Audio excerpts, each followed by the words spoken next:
പ്രിയപ്പെട്ടവരെ, ഈ തെരഞ്ഞെടുപ്പ് മഞ്ചേശ്വരത്തെ ഓരോ സാധാരണക്കാരന്റെയും ഭാവിയെ ബാധിക്കുന്ന തെരഞ്ഞെടുപ്പാണ്. ഇവിടെ ശ്രീ വി രവീന്ദ്രൻ അവറുകളും ഭരത് എല്ലാം പറഞ്ഞു ഈ നാടിന്റെ അവസ്ഥ. എത്രയോ ജനങ്ങൾ കഷ്ടപ്പെടുകയാണ്. നിർഭാഗ്യവശാൽ നമ്മുടെ MLA കഴിഞ്ഞ ദിവസം പറയുന്നത് ഞാൻ കേട്ടു, ഞാൻ മത്സരിക്കുന്നത് BJPയെ തോൽപ്പിക്കാൻ വേണ്ടി. BJPയെ തോൽപ്പിച്ചതുകൊണ്ട് ഇവിടുത്തെ മുസ്ലിം സഹോദരന്മാർക്കോ ഹിന്ദു സഹോദരന്മാർക്കോ ക്രിസ്ത്യൻ സഹോദരന്മാർക്കോ എന്തെങ്കിലും ഒരു പ്രയോജനമുണ്ടോ? ഞാൻ പറയുന്നത്, ഞാൻ അഷ്റഫിനെ തോൽപ്പിക്കാൻ വേണ്ടി മത്സരിക്കുന്നതല്ല.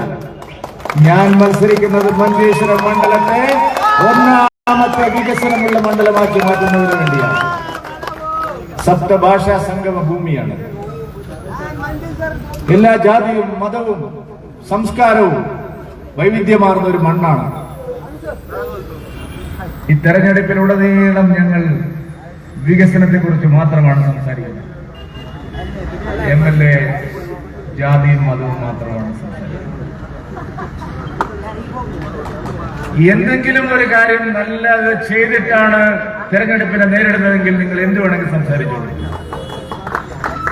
ഞാൻ 8 പഞ്ചായത്തിലും പോയി. ആയിരക്കണക്കിന് ആളുകൾക്ക് ഇന്നും കുടിവെള്ളമില്ല. എത്രയോ വീടുകളിൽ കറണ്ടില്ല. ദേശീയപാത ഒഴിച്ച് ഗ്രാമപ്രദേശങ്ങളിൽ റോഡുകളിലൊന്നും നല്ല റോഡില്ല, എല്ലാം മഡ് റോഡാണ്. നമ്മളെ കുട്ടികളെല്ലാം, ഹിന്ദുക്കളെ മാത്രമല്ല, മുസ്ലിങ്ങളുടെയും ക്രിസ്ത്യാനികളുടെയും മക്കളെല്ലാം ഉന്നത വിദ്യാഭ്യാസത്തിന് കർണാടകത്തിലാണ് പോകുന്നത്. നമുക്കിവിടെ നല്ലൊരു ആശുപത്രിയില്ല. ഒരു ഹാർട്ട് അറ്റാക്ക് വന്നാലോ ഒരു സ്ട്രോക്ക് വന്നാലോ എടുത്ത് നമ്മള് ഇവിടെ ഏതെങ്കിലും ഒരു ആശുപത്രി കൊണ്ടുപോയാൽ ജീവൻ തിരിച്ചു കിട്ടും. ഉക്കിനടുക്കയിൽ നമ്മുടെ മണ്ഡലത്തിന്റെ ബോർഡറിൽ ഒരു മെഡിക്കൽ കോളേജുണ്ട്. അവിടെ ആരെങ്കിലും കൊണ്ടുപോയാൽ ഒരു ആംബുലൻസ് പിറകെ കൊണ്ടുപോകണം, ഡെഡ് ബോഡി തിരിച്ചു കൊണ്ടുപോകാൻ. ഒരു സൗകര്യം ഡോക്ടർമാരില്ല, നഴ്സുമാരില്ല.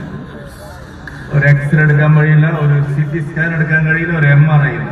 ഞാൻ പറയുന്നത് കള്ളമാണെങ്കിൽ നിങ്ങൾ എനിക്ക് വോട്ട് ചെയ്യണം. ഒരു ലബോറട്ടറി ടെസ്റ്റിംഗ് നടത്താൻ പറ്റും.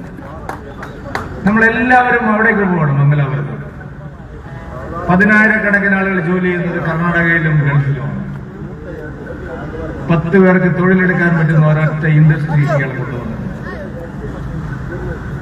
സുഹൃത്തുക്കളെ, പ്രധാനമന്ത്രി ഗ്രാമീൺ സഡക് യോജനയാണ്. ഞാൻ പറയുന്നത് തെറ്റാണെങ്കിൽ എന്റെ രാഷ്ട്രീയ എതിരാളികൾക്ക് ആർക്കും എന്നോട് ചലഞ്ച് ചെയ്യാം. 100% ചെലവ് വഹിക്കുന്നത് മോദി സർക്കാർ. ഒറ്റ പൈസ സ്റ്റേറ്റിന് കൊടുക്കണ്ട. ബ്ലോക്ക് പഞ്ചായത്തിന്, ജില്ലാ പഞ്ചായത്തിന്, ഗ്രാമപഞ്ചായത്തിന്. ഞാൻ അഷ്റഫിനോട്, എന്റെ പ്രിയ സുഹൃത്ത്, എന്റെ എതിരാളിയായിട്ടുള്ള അഷ്റഫിനോട് ചോദിക്കുന്നു, കഴിഞ്ഞ 5 വർഷത്തിനിടയിൽ ഈ മണ്ഡലത്തിൽ ഇത്രയും റോഡിന് പ്രതിസന്ധിയുള്ള മണ്ഡലത്തിൽ ഒരു പ്രധാനമന്ത്രി ഗ്രാമീൺ സഡക് യോജനയ്ക്ക് താങ്കൾ ആപ്ലിക്കേഷൻ കൊടുത്തിട്ടുണ്ടാവും? ബ്ലോക്ക് പഞ്ചായത്തിൽ നിങ്ങൾ ഭരിക്കുന്നു, ജില്ലാ പഞ്ചായത്തിൽ നിങ്ങൾക്ക് മെമ്പർമാരെ ഇഷ്ടം പോലെ ഉണ്ട്. ഒരു പ്രധാനമന്ത്രി ഗ്രാമീൺ സഡക് യോജന നിങ്ങൾ കൊണ്ടുവന്നിരുന്നെങ്കിൽ എൺമകജയിലോ പൈവളികയിലോ ഓർക്കാടിയിലോ മീഞ്ചയിലോ കുമ്പളയിലോ ഉൾനാടൻ പ്രദേശത്തോ ഒരു നല്ല റോഡ് വരുമായിരുന്നില്ല. നിങ്ങൾ എന്തുകൊണ്ട് വന്നു? നല്ലൊരു കോളേജ് തുടങ്ങി. ഞാൻ ലോ കോളേജ് തുടങ്ങിയതാണ് അദ്ദേഹം. ലോ കോളേജിൽ എത്ര മഞ്ചേശ്വരക്കാർ പഠിക്കും? അല്ലെ ലോ കോളേജ് MLA ആണ് പറഞ്ഞത്. ലോ കോളേജ് സ്റ്റേറ്റ് ഗവൺമെന്റാണ്. അത് അതിന്റെ ക്രെഡിറ്റ് അവർക്ക് കൊടുത്തേക്ക്. ദേശീയപാത വികസനം, കുമ്പളയിലെ ടോൾ ശരിയാക്കി എന്നാണ് പറഞ്ഞത്. ആര് ശരിയാക്കി? നിങ്ങൾ 8 മാസം സമരം ചെയ്തു. ഒരാഴ്ച കൊണ്ട് ഞങ്ങൾ ശരിയാക്കി. എന്നിട്ട് അതിന്റെ ക്രെഡിറ്റ് എടുക്കാൻ നടക്കുകയാണ് ഈ MLA. ഒരാഴ്ച കൊണ്ട് 15 വർഷമായി മഞ്ചേശ്വരത്ത് പരശുരാം എക്സ്പ്രസ് നിർത്തണം. ഒരു ആപ്ലിക്കേഷൻ നിങ്ങൾ കൊടുത്തിട്ടുണ്ട്. 24 hours ഞങ്ങൾ ശരിയാക്കി. ഞങ്ങൾ ആരും എമ്മില്ല. നിങ്ങൾ എന്ത് ചെയ്തു ഈ നാടിന് വേണ്ടി? നിങ്ങൾ പറയുന്നത് എന്താണ്? BJP വരാൻ പാടില്ല, ഇവിടെ വർഗീയത. ഞങ്ങൾ എന്ത് വർഗീയത കാണിച്ചിട്ടാണ് ഇവിടെ? ഞങ്ങൾ ആരെങ്കിലും വെക്കിട്ട് കയറി? നിങ്ങളാണ് വർഗീയത കാണിക്കുന്നത്. തെരഞ്ഞെടുപ്പ് വരുമ്പോ വികസനത്തെ കുറിച്ച് സംസാരിക്കാൻ പറ്റാത്തത് കൊണ്ട് മതം ഉപയോഗിക്കുന്നു. SDP സ്ഥാനാർത്ഥി നിർത്തി. ഇവര് പറഞ്ഞു BJP നിർത്തിയതാണ്.